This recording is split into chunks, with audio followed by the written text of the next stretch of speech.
What is up, guys? Wraec is here with a new video, and today with another episode of the Amazon Phoenix series.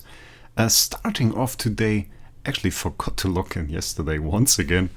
It's still so difficult, honestly, only be able to play this on PC. But now I logged in and I saw Interdimensional Arena actually finished, and I didn't actually think about that, but we got Mediator 5, got a new frame, so we will replace that one as well.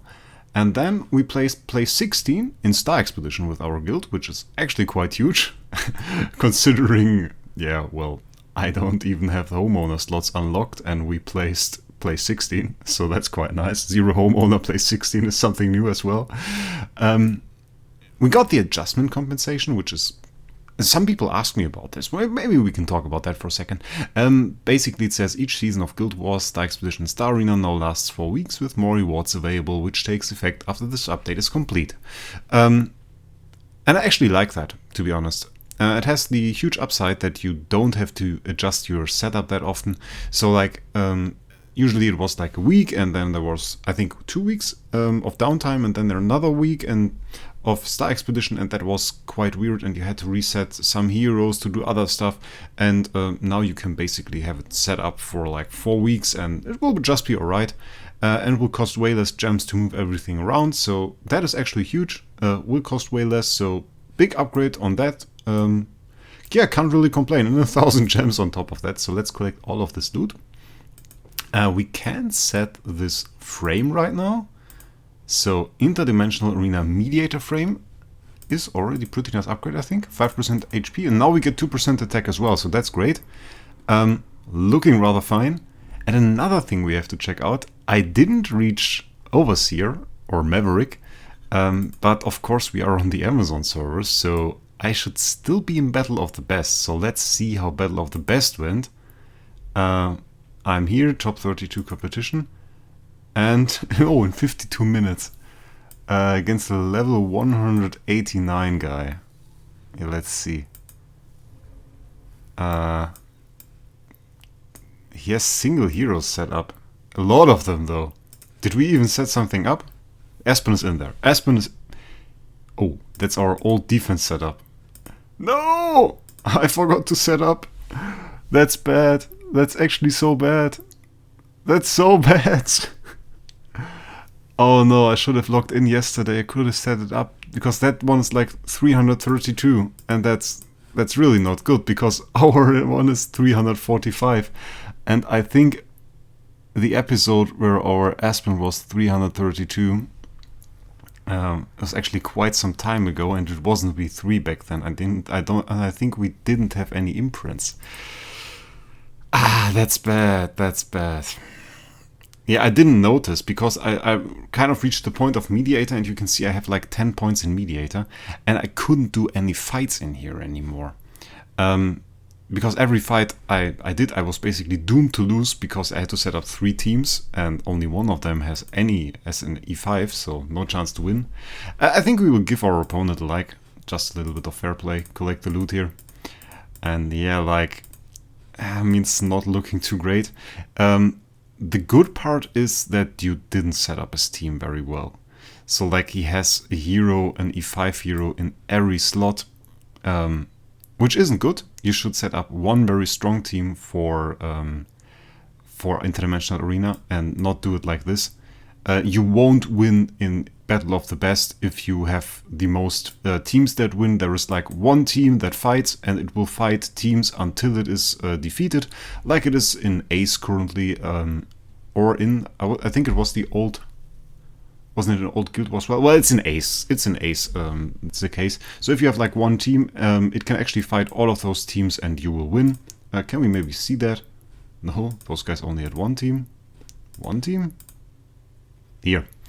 Basically, this team fought 3 teams until the fight ended, and this is already a pretty funny fight, because let's watch this. Actually, looks quite interesting.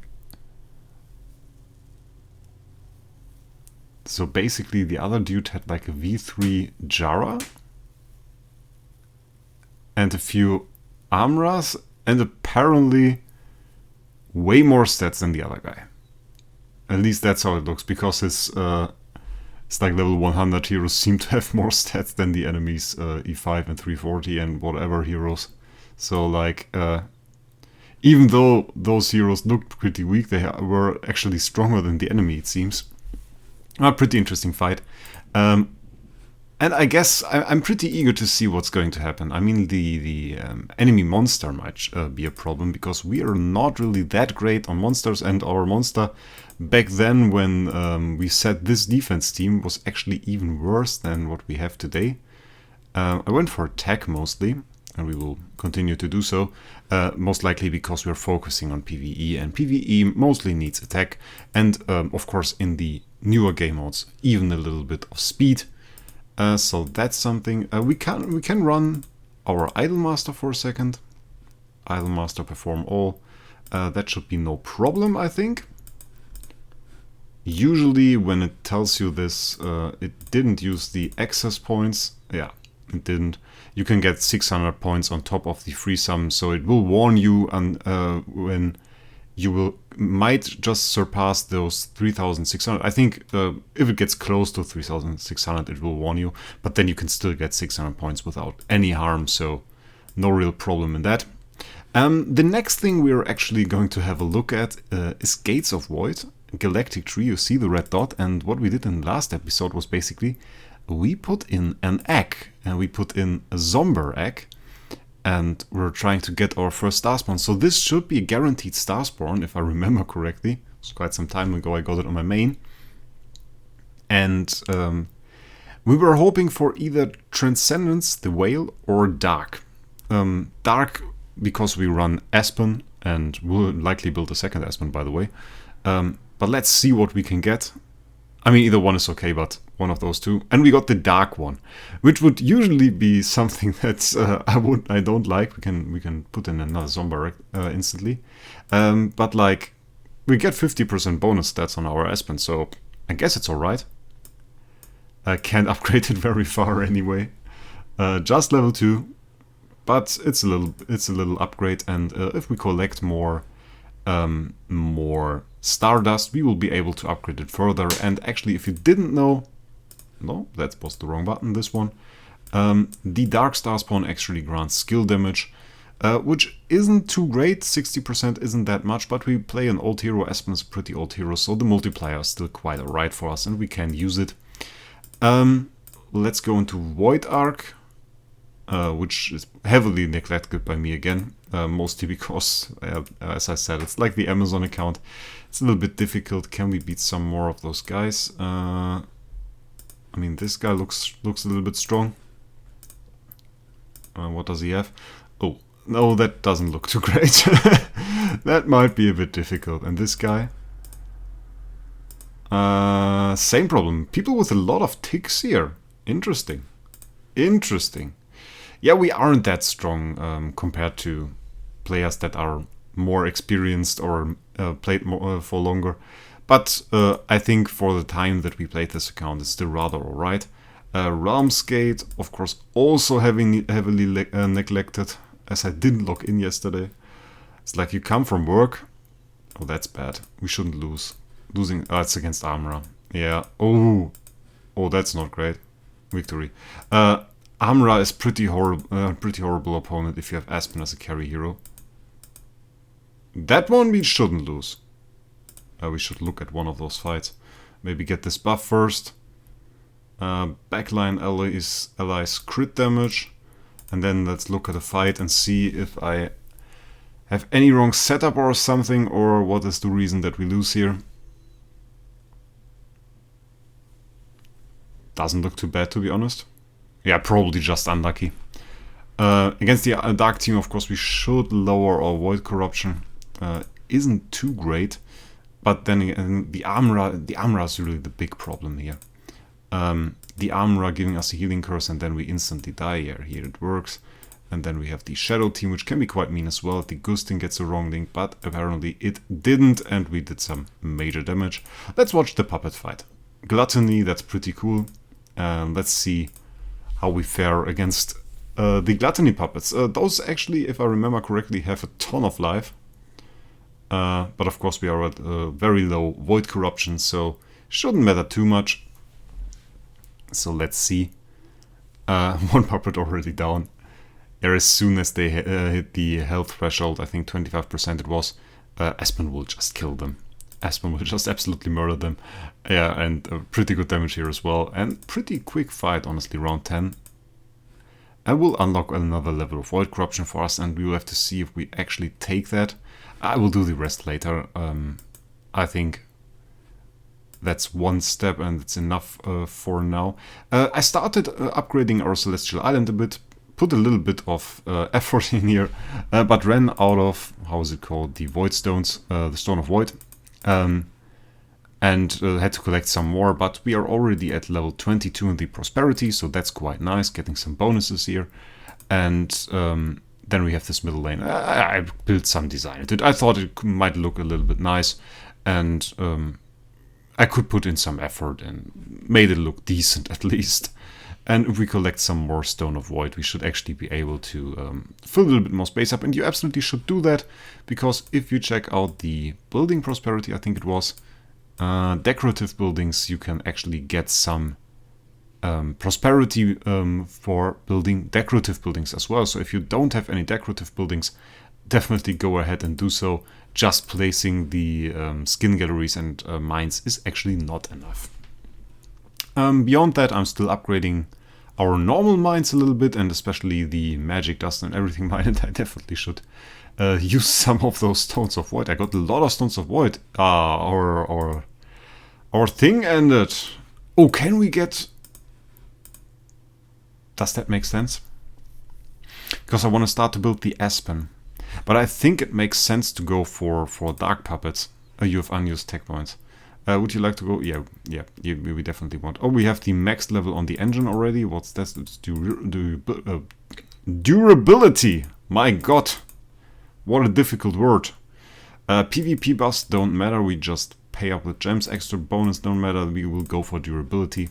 Get a little bit more there. And then we can go for... No, I actually want a Dark Puppet, to be honest. I want a Dark Puppet. That team is alright. We will... just place that one here and go ahead, confirm, and just use our exploration attempt. Local merchant. Do we need something from the local merchant? I don't think we need the artifact, the dust. Not really.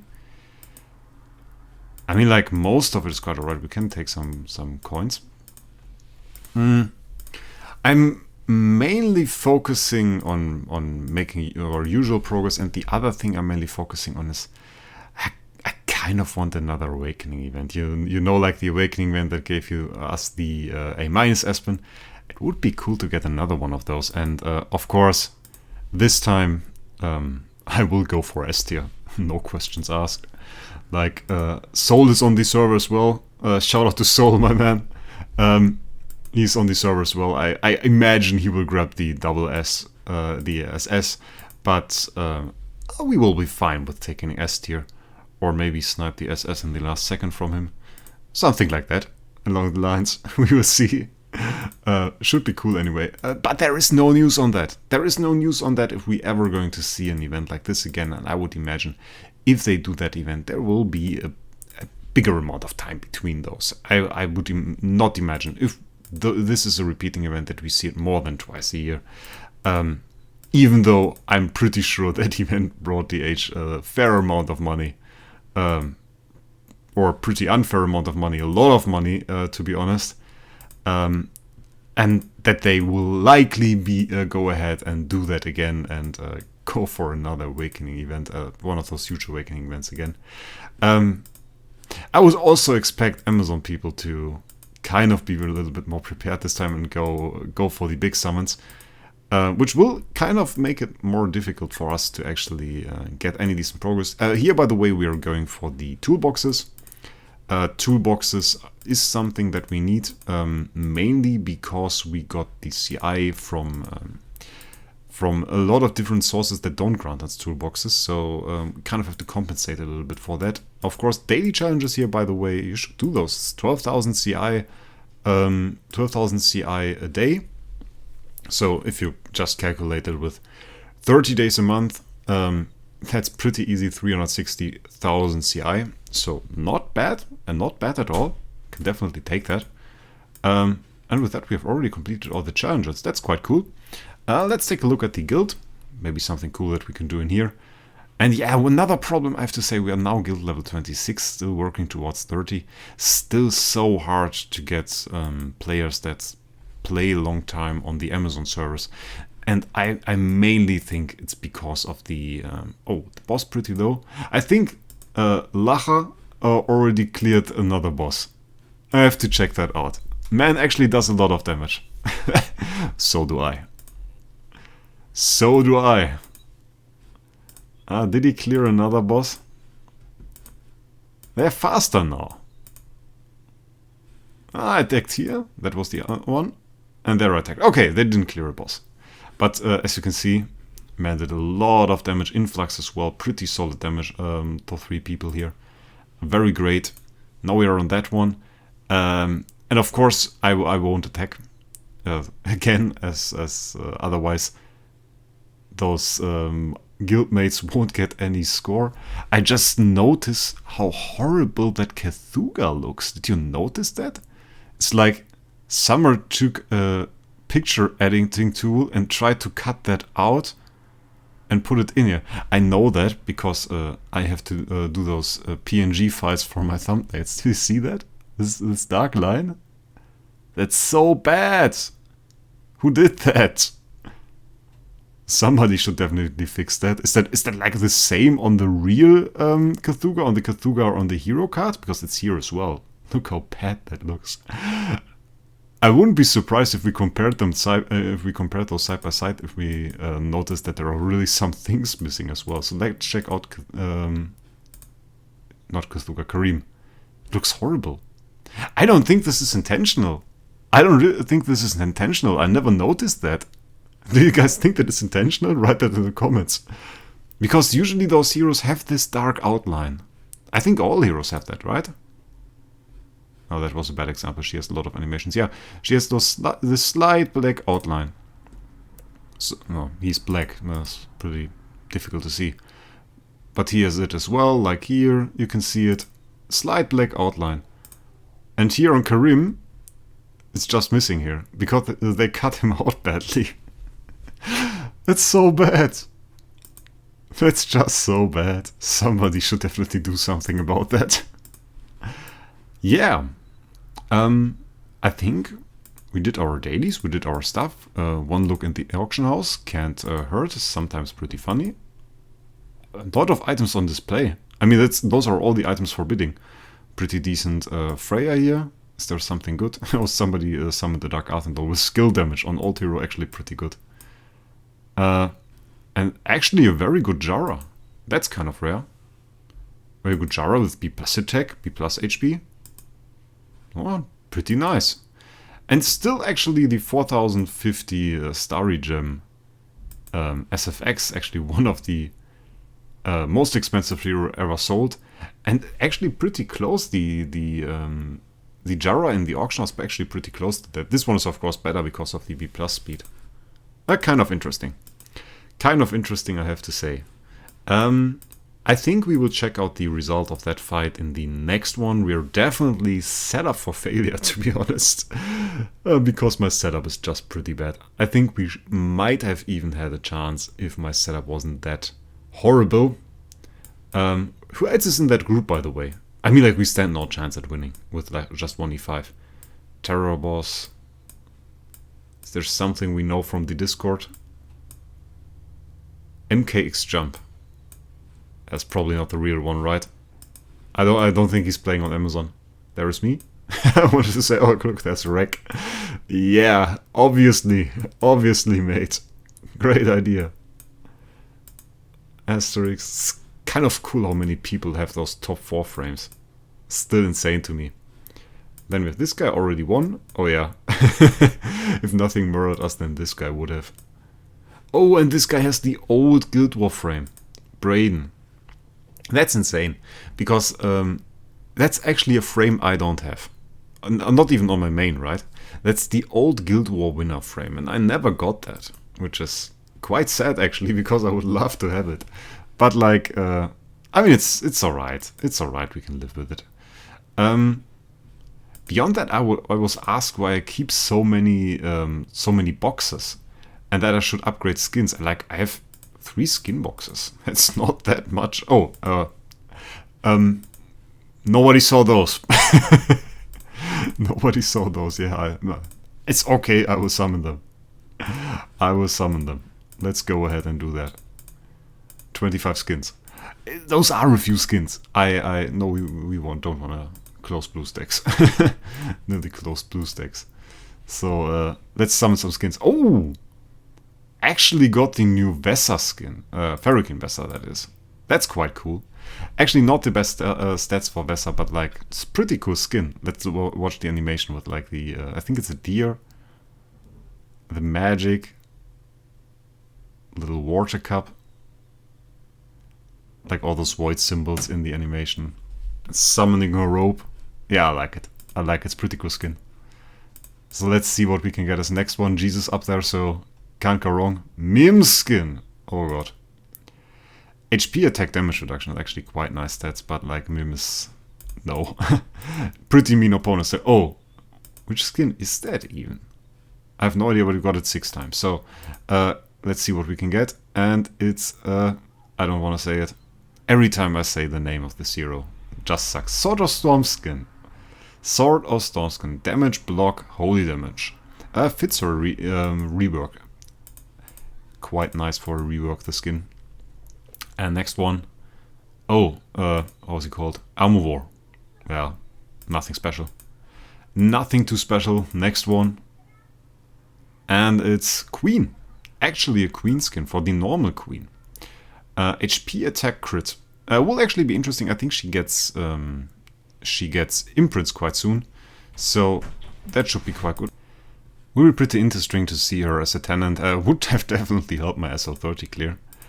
Do we have one more? No, we don't. But funny story, by the way. This skin was once gifted to people. Some Valkyr skin.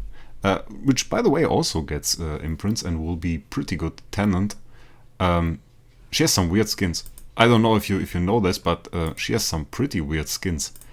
The last skin that was actually released for Valkyr back then is actually omega weird. It's that one. HP damage reduction, just has 2 times HP. So weird. But it's a cool skin.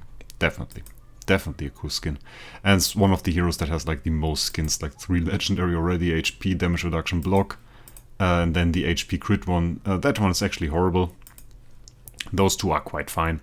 This one for tenant purposes, of course, and this one for actual combat. The block is actually quite nice. Yeah, so we've done that, and people actually wanted me to upgrade the skin and to swap skins. I was told, basically, which is definitely true, that I would be able to swap a skin for the LFA skin, and yeah, you can do that. You can do that. I think it works here. I never actually did that. You can go in here and like choose this skin, and the LFA skin is available, I think. Like, yeah, it is. But the problem with that is you need 1 legendary skin as material for that. So the food that we would have to sacrifice to actually get this skin is not worth this skin, because this skin is just a 3% attack, a little bit of control immunity, a little bit of crit damage. And that's why I said we can absolutely wait for Christmas, because the Christmas skin, sacrificing this food to get this skin will not be worth it. What we can do in the meantime, though, and what will be quite good, is to upgrade other skins that we have and upgrade them to get stats from the skin gallery. And the first one I actually want to do that with is the Mid-Autumn Limited Dragon Maiden Ignis skin. It's pretty good skin. We can use this, and this, and this, and then we can actually upgrade it. And what this will do, not only will it give us a great skin, because that is a great skin, that's arguably the best skin for Ignis, it will also give us some Celestial Island buffs for our skin hut. That's actually quite nice. By the way, those only take effect if your hero has a skin equipped, but now we already get 43,000 HP and 720 attack with our first skin. So yeah, that's already quite nice, and I think we've done quite a lot. Pretty eager to see what the result of this interdimensional arena fight will be. In half an hour I will know, and you will definitely know in the next episode, and we will look at that in depth, and I think look at the fights as well, and should be quite cool. And in the meantime, I wish you guys a great day. I hope you liked the episode, and we will see us in the next one.